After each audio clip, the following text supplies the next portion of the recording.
This is Dispersed, a React-based web application that allows you to explore Forest Service roads to try and find new dispersed camping locations.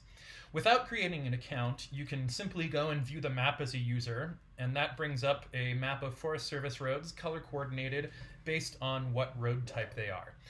You can click to get information, but as a guest user, you can't save anything. So let's go ahead and create an account. You can sign up here, and I'll just create a dummy account.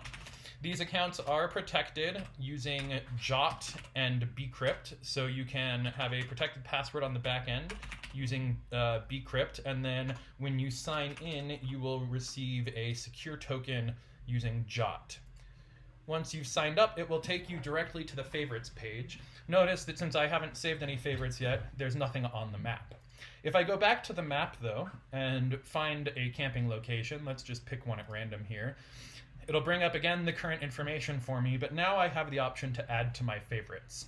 So if I add that to my favorites, I can put some notes in, like this looks like a really cool spot.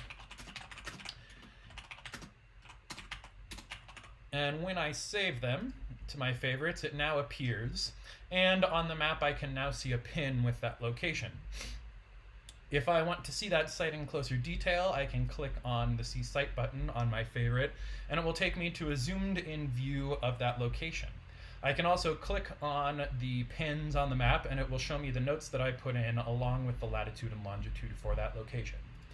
If I decide that I want to change my notes, I can update those notes. Let's say I visited it and it was great. So I can update that note, and that will then save for me the updated note.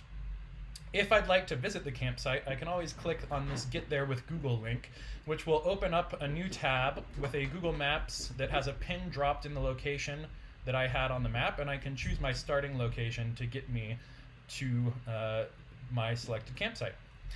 If I go back to the app and decide that I don't want that saved spot anymore, I can always go in and delete a location, and that will optimistically render that on the page for me. When I'm finished, I can log out, which takes me back to the home screen and clears my login.